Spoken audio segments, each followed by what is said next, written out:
Jason, it's always a pleasure speaking with you. This is really the first time I think you and I have had a chance to do an interview, but I've told you many times from social media, mad respect for you. The way you talk about films, I think you have the right sense in helping the audience know, is this a good movie and if this is a bad movie. I got to ask you right off the top, man, where did the love of films come from for you? I mean, really, I'm a kid of the 70s, unsurprisingly. So when I was 5 years old, I saw Star Wars, and that kind of ruined me. But honestly, when like I'd seen all the blockbusters and came out through the 80s, but right when I started university, I actually saw two films within a week. I saw Reservoir Dogs and Glengarry Glen Ross. And Wow. as weird as those films are, they kind of changed the way that I could see movies. And they were my introduction to European art films, etc. And from there, I sort of drew a passion. But a huge reason I love films as much as I do is the decades I've spent at the Toronto International Film Festival. Back in the day, it was much more experimental, much more Yeah. rich, varied. I saw things that would never play at today's festival, which kind of breaks my heart. It is in some ways a more diverse festival, but in some ways it's a safer festival because they don't show stuff quite at the same level of like breaking my young brain in the way that it did. And so I have grown up with TIFF. I have a great deal of love and passion for this festival, but I'm slightly distressed about the state of being right now in Toronto, and I've been around long enough to have seen the rise of TIFF, and I think unfortunately it's actually we're starting to see its peak in the past, and we're seeing other festivals take up all the oxygen, especially at this period of time, the September festival season. I have to agree with you on that. I mean, again, massive fan of TIFF. I used to love the Planet Africa series. That was actually my favorite series. And Planet for Africa. folks who, Let's give a shout out to Vanguard. How yes, incredible Vanguard was. These films that I always describe Vanguard as Midnight Madness for adults, yeah, for people who actually get up in the morning. Vanguard was a film that it could be a 2 hour, 2.5 hour film, but still solidly fit in the genre. Something like Parasite would have played Vanguard more than just contemporary world cinema and went on to win Best Picture. So there was incredible stuff, but also just filmmakers. We are right now at a position where there are people who want to sort of promote particular voices and particular ideologies in cinema, which is great. We've had complete underrepresentation for so long, and this stuff's amazing. But Planet Africa is a really good idea that was allowed to falter, that wasn't allowed to actually be showcased in quite the way that I would have loved to have seen it. And what we're seeing now is much more generic stuff that's a little bit safer and a little bit more mundane, frankly, and we have other festivals stepping up on that. and one thing I want to add too before we actually talk about TIFF, one of the things that I miss was being able to go to certain places and like maybe Yorkville, long time ago, where stars would just walk through the streets of Toronto, hang out at a bar or whatever, and you just walk by and say hello. They'll say hello too. As an interviewer, sometimes I would walk up and say, "Hey, do you mind a quick interview?" And they would say, "Sure." It was before the hype. Once the hype really kicked into gear, that was it. That's never happening again, and it's never happened again.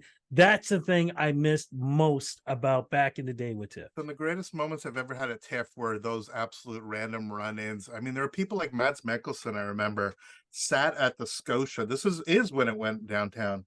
And he had just done James Bond. And he sat there and was just talking to people. And I went into a movie and I came out and he was still there by the concession stand, just chilling. Right. I'm not, it's not that this happens all the time. People like Guillermo del Toro who would just wander around, Edgar Wright, like you had filmmakers, you're right. You would just be way back in the day when it was up near Bloor Street. You absolutely, the run-ins. I remember running into people in elevators Yeah. and just having huge conversation with that. And that actually goes to, I mean, it's a funny thing. You're like, oh, in my day, but when you were standing in line, even for press, when you were standing in line and had to line up for stuff, like you were talking to your colleagues, you were actually speaking. Yeah. And I understand all the ticketing and all the nonsense going on with people now spending $700 on ticket resellers for a film like Lee, which is ridiculous. You used to, when you were in line, maybe you didn't always get in, maybe you're in rush line forever. But look, I know people who got married based on people they met in rush line. I met some great, incredible filmmakers, incredible film fans. Just having that hour of time in line with people, it felt like a community. Yeah. And in some ways, I understand that things have to move on. It's not like, oh my Yeah. God, it was so great there. Everything was perfect then, but we've certainly missed out on a lot of that as the festival has gone on. Let's talk about this season, because everybody is talking about the strike that's going on in the US and Hollywood. How do you feel it's affecting, or do you see it affecting what we're going to see and play out during the Toronto International Film Festival this year? I don't know at what stage TIFF's programming decisions shifted. And again, this gets really inside baseball, and a lot of it's conjecture. And I'm sure if you asked anybody at TIFF, their media response would be, we choose the best films that we can. We don't look to other festivals, et cetera, et cetera, et cetera. There's a mandate at TIFF to have world premieres. That is one of the big things they do. And one of the things that they have with world premieres is to have red carpets. And those red carpets get major sponsors, and those major sponsors want to see stars there. And if you have a strike, you can't have stars unless one of two things happen. Well, many things happen, but one of two things. One, you get around that by programming films directed by these stars.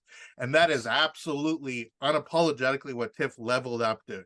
We are getting world premieres of a number of films by a number of A or B plus level talent here, where as directors, they can speak to their films. Totally great. A nice end around that. I will say these are also films that are world premiering here, as opposed to other places, which unfortunately in today's day and age might mean they're not the best films. They're being programmed because that's the one way of getting a star in. We will see. We haven't seen the film yet. I can only hope that the Michael Keaton movie or the Viggo Mortensen film or the Anna Kendrick directed films are fantastic. I'm slightly concerned that we are overlooking some of the, A plus tier award films that are playing Telluride, New York, and Venice, and not playing Toronto. Instead, we're getting these films, and we'll see how they also play out.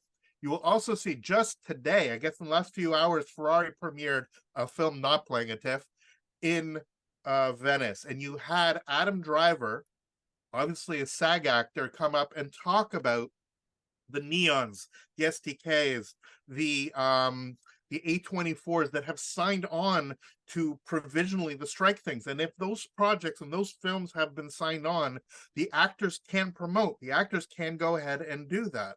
And so whereas other festivals have just said, we're showing stuff, we're bringing the stars are going to talk about the strike and bring attention to the strike, which is what the unions wanted, we're seeing here in Toronto a very different thing. This is all inside baseball, but what I'm seeing here is that we're getting a selection of films here, great international talent, incredible stuff, and that let's put that aside. Canadian talent and non-American international talent and international productions not affected directly by the strike. But the strike has, coincidentally or not, resulted in TIFF choosing a slew of films by famous actors who are now doing their directorial, almost all of them first-time filmmakers in terms of direction. Very interesting. Very interesting. What films are you looking forward to and hoping fans should check out that you think are, it's going to make a difference when it comes to award shows? I mean, I had a list. I got to look at my list. There's too many films for me to think. Okay, let's just talk about the Cannes stuff. Because this was a festival of festivals. That's what this film festival was forever. And so the best of Cannes, the best of Berlin, etc., would come here. The May and February festivals, even Sundance. So let's talk about Anatomy of a Fall, which won the Palme d'Or, Zone of Interest, which should have won the Palme d'Or, but came in second. Some phenomenal stuff at the Cannes. So if you're looking through the list of what to see and you haven't caught any of those films, go in. They're unbelievably great films that actually came out of Cannes this year. There's some fantastic stuff. We're not getting things like the Martin Scorsese, but that's coming out in October. So we'll just put a shout out to any film fan watching this that Killers of the Flower Moon is unbelievable. It was not programmed for the Tellurides, the Venices, or Cannes, but is playing London. So everybody plays games with these film festivals at some point in time. on my crazy list. So the Holdovers, right? The Alexander Payne film, Yeah. playing Telluride before it plays TIFF. I don't love Sideways in the way that most people do, but I'm actually super excited about this one. It looks like it's got Paul Giamatti again. It looks like a sort of vintage throwback, but I bet it has much more emotional depth than maybe the sort of vintagey looking trailer looks like. Dumb Money, I can't say much about it because I've already seen the screening, but it's certainly one that a lot of people were excited about. But again, it's going to be in theaters in a little while. Pain Hustlers, Next Goal Wins. Look, I think a lot of people, this is Taika Waititi's film based on a documentary. I think people are mixed on Taika Waititi, and I don't think they should be. I think Taika Waititi is a treasure. And this is one of the great films, hopefully, that is here playing Toronto, premiering in Toronto, generating excitement here. Jojo Rabbit, I think people were mixed on. I think it's actually an extraordinary film, and I really look forward to him bringing his unique vision to this story about a bunch of American Samoans that tried out for World Cup. Women of the Hour, Dix the musical. Let's talk about Midnight Madness and how that showcased some of the great films of the festival. We may not have Vanguard, but we definitely have the Midnight Madness stuff. Knox Goes Away, again, that Michael Keaton film we talk about. And the big opener is The Boy and the Heron. That's the one that hundreds and hundreds of dollars on resale. That's the Miyazaki film, potentially his last film. He keeps saying it's going to be his last film. There are people that adore Studio Ghibli so much. And the fact that this opening film is already open in Japan, but it's playing here, Miyazaki will not be attending in Toronto. The voice actors are not giant names, not Shrek, where you have that sort of thing. But I have a feeling that many, many people will be very excited for this film. Absolutely. But look, there's 200 films. There's plenty to see. I'm not complaining about the quantity of stuff. I'm complaining. I'm pointing out that some of the real sort of stuff that we've been waiting forever for, the maestros of this world, the Bradley Cooper film, not playing Toronto. And so that's simply part of the conversation this year about how things are transpiring. Can I ask one more question, sir? And just curious if you've heard anything with it, because I'm going to be seeing the film very soon, the Nickelback movie. I actually watched it yesterday, and I'm actually complete. Now, here's a funny thing. What talk about music docs, because we got to talk about Stop Making Sense while we're at it, because that is probably the biggest event that's taking place at DIF. But I got through the entire Nickelback movie, and I realized I did not know a single Nickelback song, and that's got to count for something. I was solidly not listening to commercial radio as much as I potentially should have in the late 90s, and so slightly outside of that. It is definitely the Nickelback of Nickelback documentaries, and I have a feeling that even if you're a fan, or even if you're not a fan, you're going to get something out of it. But we have to say, I can't end here without mentioning what I think is the biggest deal, which is a 40-year-old film being shown in IMAX here in Toronto, which has Stop Making Sense, the Jonathan Demme masterpiece, the incredible documentation of the Talking Heads film, Talking Heads concert. The members of Talking Heads will be in the same room, will be in Toronto, actually having a Q&A. And if there's one ticket that I'm trying to murder people to get into, not actually, and completely not succeeding at this point in time, it's actually that screening. Spike Lee will be interviewing them. Spike Lee, who did the American Utopia doc with David Byrne recently, he will be doing an interview. I've seen Spike Lee interview Elton John and Can. I'm kind of mixed on how he is that's doing interviews, but nonetheless, David Byrne can talk, and that's all we need. So can the rest of the members of Talking Heads. And to bring that together and to showcase that at Scotia 12, which again, let's point out the fact here, in a post-Barbenheimer world, the projection at Scotia 12 IMAX is one of the great screens on the planet. The Laser GT IMAX there, your opportunity to see festival films on that screen should not be missed. It's as simple as that. I've seen the craziest art films on that giant IMAX screen. Sure, it's not formatted for IMAX, but you are never going to get a chance to see that. To see these films with an audience, to fully embrace the sense of discovery. I say this all the time, but really, you and I know the best film, the most wonderful experience we're going to have at a place like TIFF is that film we're not even talking about yet. That one that sort of comes out of nowhere. And then 2 weeks ago, like, I can't believe I didn't know this existed, and now this is an incredibly important part of my life.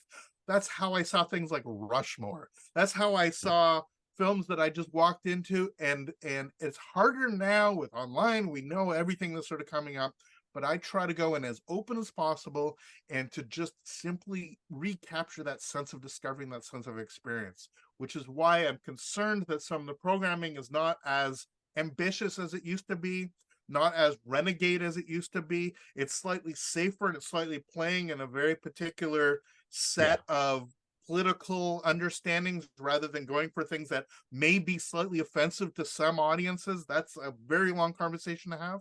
But right now, I know that that one film that is out there that I'm going to fall in love with, that I didn't even know discussed, that's why I go to film festivals, and that's why I love the Toronto International Film Festival, which is why it breaks my heart when it's not quite living up to what I want it to be. I agree, and I got to tell you right now, for me, the film I'm dying to see is Nickelback. I'm cannot wait. I'm going to be there for the Q&A for that one too, so 100%. Cannot wait for that. And I want to know, you who knows much more about like living through this life, you who, like, again, let's not hesitate to say how incredible the legacy of your legacy is in this festival and music in this city, in this country. I would be fascinated to hear what you actually reflect upon this film. So I look forward to that conversation of having, we're going to sit down and have that conversation together. Absolutely. And thank you for this conversation. And thank you for what you do with Canadian films. No, you're an amazing person. I still remember the first time I saw you several years ago, and my jaw just dropped because I've never seen somebody in your position with such passion, not just about films, but about entertainment and wanting the best for entertainment. And that's one of the big reasons why I have so much respect for you and what you say and what you do. My friend, thank you so much for this interview, and I will definitely see you during TIFF. All the best, my friend. Thank you so much for having me on.